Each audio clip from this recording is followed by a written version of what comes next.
¿Qué tal? ¿Cómo están? Bienvenidos a esta revisión de noticias Agenda Económica, día lunes 12 de abril. Estamos comenzando ya esta edición en una semana intensa, con muchas informaciones por delante, sobre todo en el Congreso. Ya les estaremos contando los detalles. Estaremos hasta las 8:30 junto a ustedes revisando estos temas y otros también en el ámbito nacional e internacional. Vamos a comenzar de inmediato con nuestro resumen de noticias para contarles cuáles son los temas que van a marcar pauta en el día de hoy y en los próximos días también, por supuesto. Y el primero de ellos tiene que ver con el tercer retiro del 10%. Esta va a ser una semana clave para esta discusión, en momentos que se mueven piezas también desde el gobierno para ver cómo van a enfrentar este proyecto que tiene bastante respaldo en el Congreso, incluso dentro de las filas del oficialismo.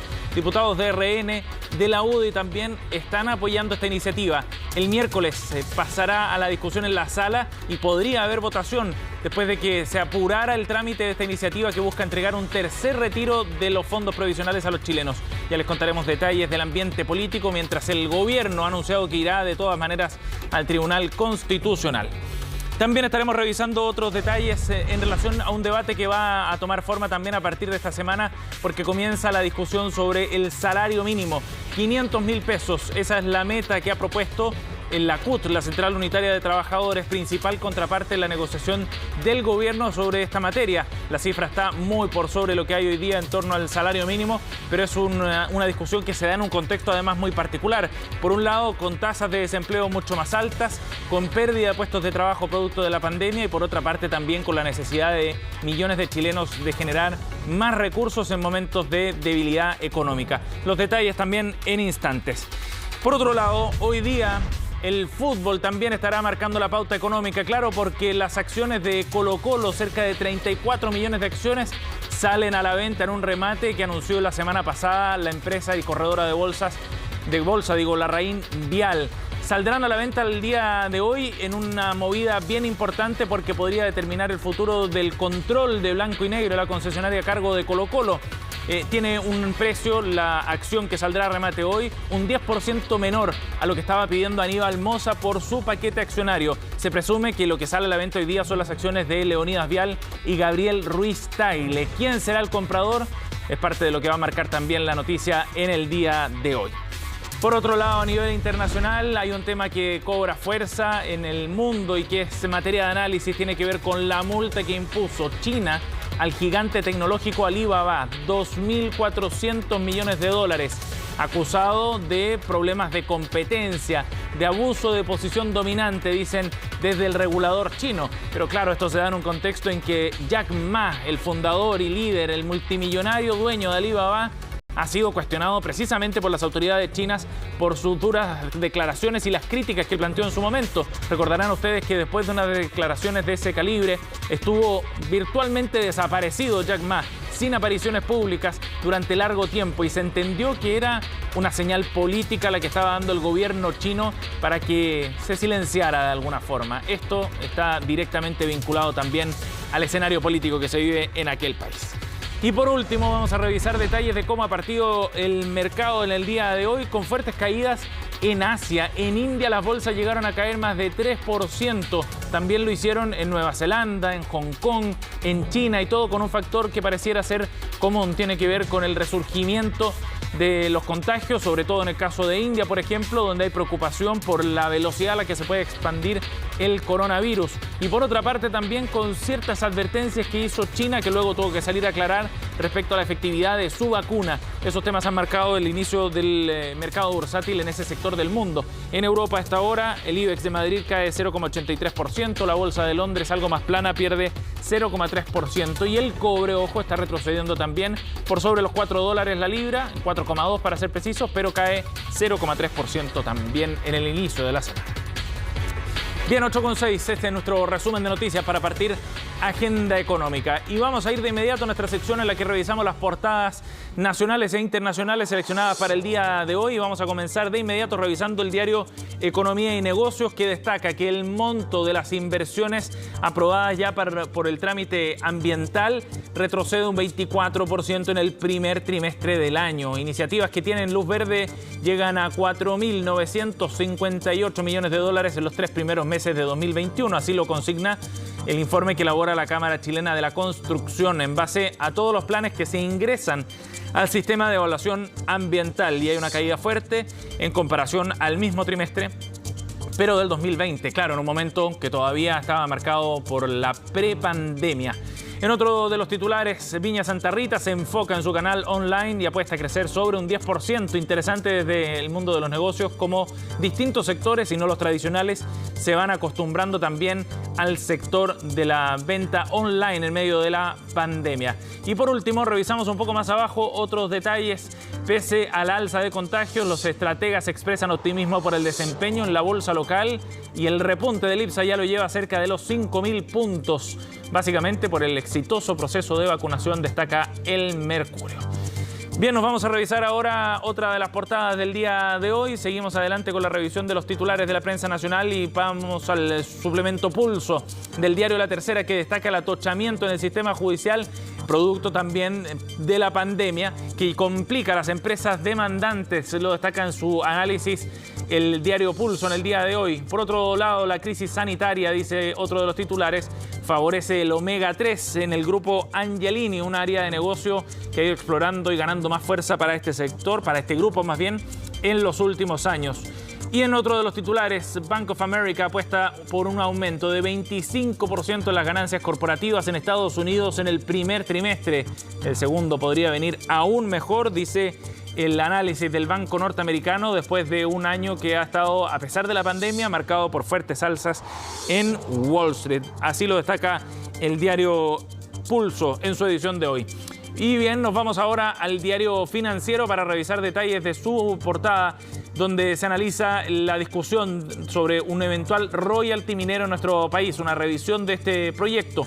AMSA, la empresa Antofagasta Minerals, asegura que con el royalty minero propuesto, algunas de sus faenas tendrían que suspender su operación. El presidente de la minera, Iván Arriagada, dice que un impuesto a las ventas, sumado a un menor precio a futuro, podría llevar algunos proyectos como Antucoya, por ejemplo, a este escenario. Análisis desde el mundo empresarial de parte de uno de los ejecutivos más importantes de la minería en Chile, que es lo que trae el diario Financiero. Más abajo también, interesante entrevista a dos destacadas economistas nacionales, Andrea Repeto y Valentina Paredes, quienes coinciden en que es necesario invertir en áreas que tengan más empleo femenino. Interesante análisis sobre el mercado laboral, la recuperación del empleo para las mujeres y cómo el foco puesto, por ejemplo, en el teletrabajo, en realidad no ayuda mucho a la recuperación del empleo laboral femenino. Lo destacan así ambas economistas, Repeto y Paredes, en una entrevista que trae hoy el diario Financiero.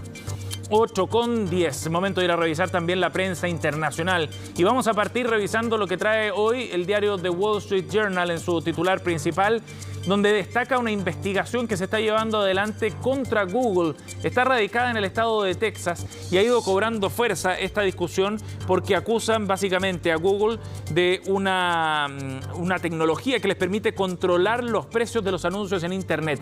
Se trataría de un proyecto secreto, dice The Wall Street Journal, en el que les permitiría obtener ciertas ventajas en el mercado de los avisos en Internet a través de lo que ha sido denominado el proyecto Bernanke. Ese era el título que tenía este proyecto secreto, que sale a la luz con esta demanda que se ha ido presentada en Texas y donde varios estados de los Estados Unidos precisamente se han unido, entre ellos Florida, Nevada, Alaska también, a esta demanda antimonopolio contra la tecnológica norteamericana. Fue presentada en diciembre pasado, pero ahora se conocen más detalles de este plan en el que, como decíamos, Google lograba obtener cierta información y acceso privilegiado a esa información a partir de sus propios proyectos de desarrollo de espacios publicitarios para controlar los precios de los anuncios de Internet, lo que les habría significado, por supuesto, en ganancias millonarias. Lo destaca así el diario The Wall Street Journal. Y por último también destacado cómo el COVID-19 podría reducir el mercado laboral. Los temores a un repunte ya han sacado a cerca de 4 millones de norteamericanos del mercado laboral, lo destacaba el diario norteamericano. Bien, seguimos adelante para revisar otro titular. En esta ocasión nos vamos a España ahora para revisar el diario El Economista, que destaca en su titular principal un tema bien interesante sobre cómo China ha ido ganando cada vez más peso en los mercados occidentales. En este caso, desbanca ya a Estados Unidos en la creación de marcas en territorio europeo. El gigante asiático se convierte así en el país que más solicitudes de referencia de propiedad industrial ha generado en la Unión Europea. Muy interesante porque es otra señal más de cómo China está avanzando también en áreas distintas a las que tradicionalmente se le reconocía. Ya no solamente la fábrica del mundo, digamos, como lo fue a comienzos de este siglo, sino que va avanzando a desarrollos industriales más sofisticados y desbancando también, ganándole terreno a Estados Unidos en áreas en las que dominaba la potencia del norte. Y por último, queremos ir a revisar la prensa peruana, claro, porque después de un fin de semana de elecciones, donde todavía está continuando el recuento de votos, ya hay un claro ganador para pasar a la segunda vuelta. Recién, con cerca del 16% de los votos, el candidato Pedro Castillo llega primero, lo destaca así el diario La República. Al cierre del conteo de ayer, claro, los resultados que publicaba el diario La República eran algo distintos. Las cifras actualizadas a esta hora, con cerca del 50% del conteo de votos, muestra a Pedro Castillo como el más seguro líder en esta primera ronda, sin saber muy bien quién lo va a enfrentar en segunda vuelta. Pero es interesante destacar que Castillo es un candidato de izquierda, con simpatía por el chavismo, con un plan que busca, entre otras cosas, por ejemplo, nacionalizar la industria gasífera. No contempla todavía un aumento de impuestos, ha dicho Pedro Castillo, pero de todas maneras es interesante conocer cuál es su perfil económico. El plan de gobierno que ha presentado Pedro Castillo es una economía popular con mercados, que tomaría la experiencia gubernamental de Bolivia y de Ecuador, donde el Estado asumiría el rol empresario para competir con el empresariado privado. Son apenas algunos titulares del programa del candidato que por ahora está liderando las elecciones en Perú. 8:14 los titulares que revisamos a esta hora. Bien, ya les contábamos que esta semana va a ser clave para la discusión del tercer retiro. El miércoles ya se discute en sala y lo que esperan en la oposición es que el jueves se pueda votar ya este proyecto que ya fue despachado desde la Comisión de Constitución. Por supuesto que en la oposición hay apoyo transversal, pero también en el oficialismo, en RN, han respaldado esta iniciativa mientras el gobierno no presente una contrapropuesta mejor que el tercer retiro de los fondos previsionales. Y la idea incluso ha ganado ciertos adeptos en la UDI. En el gobierno, en tanto, van a ir al Tribunal Constitucional. La gran pregunta es ¿cuándo podrían recurrir? Incluso podría ser antes de la votación. Vamos a revisar detalles de la siguiente nota. Por favor, secretario. A favor, don Juan Antonio. En plena época electoral, el tercer retiro del 10% se ha robado el protagonismo en el Congreso Nacional. Una diputada... Así, Pamela Giles celebraba el apoyo del diputado Coloma al polémico proyecto, apoyos de la derecha que podrían ser la norma la próxima semana. Y es que, escuche bien, el tercer retiro del 10% contaría con mayoría para ser aprobado en la Cámara de Diputados en los próximos días. El resultado que esperamos es una aprobación contundente en la Comisión de Constitución y en la sala de la Cámara de Diputados del tercer retiro del 10%. El martes el proyecto podría ser despachado a la sala de la Cámara, que verá la iniciativa el miércoles y el jueves. Y aunque un sector de Chile Vamos comprometió su apoyo al retiro, la moneda tiene otro camino para detener el avance. Ya lo dijo el fallo del Tribunal Constitucional respecto a la reforma anterior, de lo que no se puede hacer. Existen estas contiendas en Chile y en todas partes del mundo. Hay un tribunal constitucional que las dirime. Bien, lo que hemos trabajado al interior de la Comisión de Constitución es buscar una fórmula que nos permita sortear el Tribunal Constitucional. No hemos hecho cargo con una indicación que vamos a presentar esta semana. Nuevamente el Tribunal Constitucional aparece como protagonista, una decisión del gobierno cuestionada en las propias filas de Chile Vamos. Le pido a mi gobierno, no bloquee este proyecto, no insista, no vaya por el camino equivocado. El único derrotado, si es que el Tribunal Constitucional termina finalmente avalando esta inconstitucionalidad y bloqueando el proyecto, el único derrotado es la gente. El Ejecutivo no ha sido capaz de tomar la iniciativa y patrocinar el proyecto o de introducir indicaciones. Es urgente que se haga parte de la solución y no del problema. Es un error político y se arriesga a perder. Llamado de un sector oficialista que el gobierno parece desestimar. Decirle al gobierno, incumpla usted la ley, deje que pasen por sobre la Constitución y que el Parlamento haga lo que se le antoje o tenga una mirada obsecuente sobre la Constitución, me parece que es un mal camino. En medio de estas negociaciones, la ciudadanía sigue expectante. Estoy de acuerdo, pero es un mal menor. O sea, igual nos afecta a futuro, pero es algo que vamos a tener que hacer porque la situación no da para más. Sí, pues yo que soy trabajador y a veces que no estoy trabajando ahora, conviene que haya el tercer retiro, todo lo va a servir. Obviamente no me conviene, pero lamentablemente mi pensión, con retiro, sin retiro, va a ser de pensión de la que da el gobierno, de gracia. Semana clave para la polémica iniciativa que podría llegar a un tribunal constitucional con su propia crisis interna. Desafío para la moneda que además inicia esta semana la compleja negociación por el salario mínimo de los trabajadores. Atentos entonces a lo que va a ocurrir miércoles y jueves en la Cámara de Diputados. Nos vamos a una pausa, 8:17, y volvemos de inmediato con más informaciones aquí en Agenda Económica.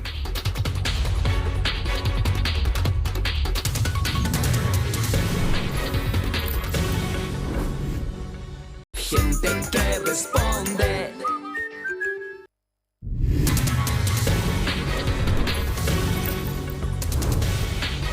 Bien, ya estamos de vuelta para analizar detalles del trámite legislativo de un proyecto que sigue avanzando en el Congreso y que busca fijar las tasas de intercambio, es decir, las comisiones que se cobran por el uso de distintos medios de pago, como tarjetas de crédito, por ejemplo, o tarjetas de débito.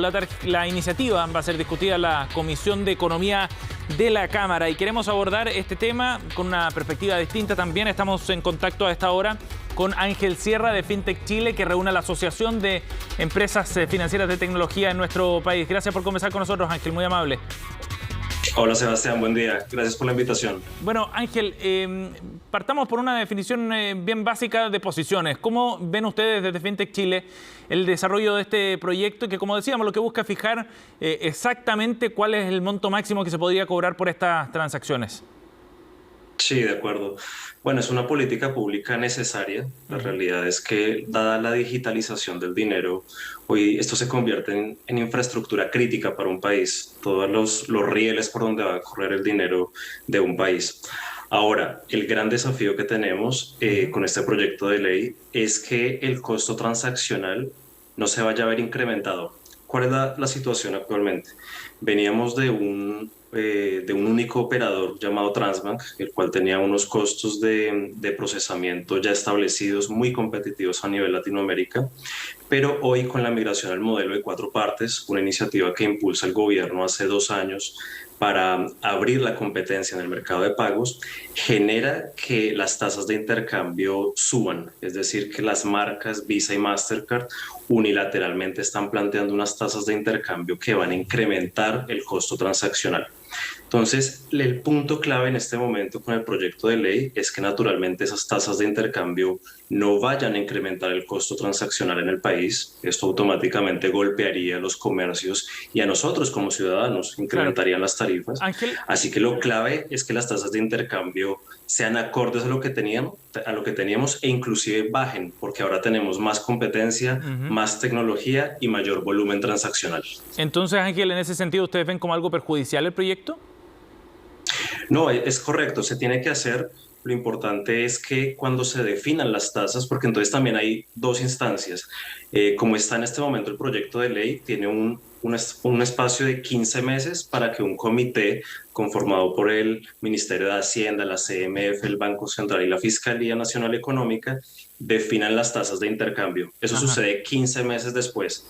En el intertanto, quedamos en un gris que no es ni tan gris, porque en este momento las tasas de intercambio que han definido unilateralmente Visa y Mastercard van a incrementar el costo transaccional. Entonces acá lo clave es que en ese intertanto de 15 meses se fijen unas tasas de intercambio transitorias que igualen, o sea, lo más que podría suceder es que se iguale el costo transaccional que teníamos con el modelo de 3 partes. Ya posteriormente, de los 15 meses en adelante, igual debiera tener la misma línea. Las tasas de intercambio no deberían reflejar alzas en el procesamiento de pagos, dada la digitalización tan acelerada que tiene el dinero en este momento Chile. Sí. Y obviamente el impacto en inclusión financiera, porque entonces obviamente cuando tenemos costos de transacción mucho más bajos, el comercio y las personas van a tener mayores incentivos a bancarizarse. Sí, claro. Y ese es el objetivo precisamente del proyecto, ¿no? Generar condiciones que sean más favorables para avanzar precisamente en inclusión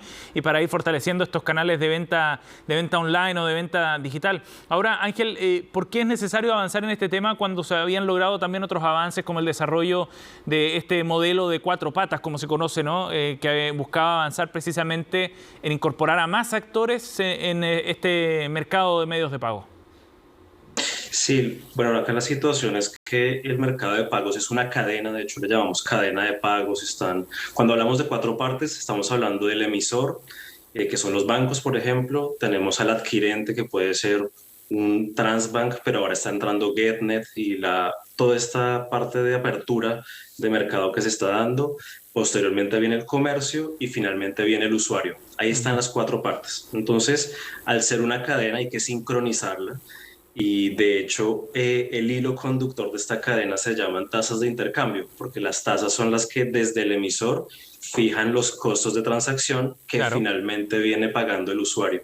Entonces, ese hilo conductor se debe afinar muy bien.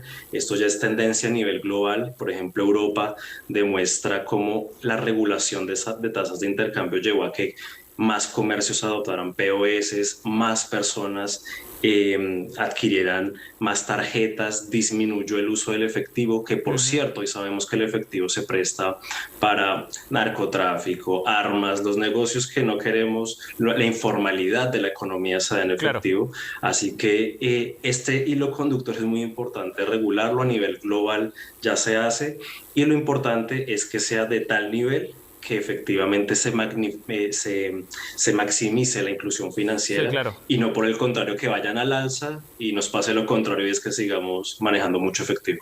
Ángel, ahora desde la perspectiva de la fintech acá en nuestro país, ha habido un auge importante, han surgido grandes empresas en este sentido, que han tenido además proyección regional incluso. ¿Cuán relevante es este tema para el desarrollo de la industria? Absoluto, o sea, es neurálgico, porque las fintech al final se convierten en la digitalización del dinero en todas sus formas, desde el financiamiento, las remesas, el procesamiento de pagos. Entonces, como industria fintech, lo que estamos buscando es que sea, y así debe ser, la tecnología lleva a disminuir costos. Entonces no podría pasar que las tasas de intercambio nos lleven a mayores costos. Hay mayor competencia en la banca con las fintech, la tecnología trae mayores eficiencias.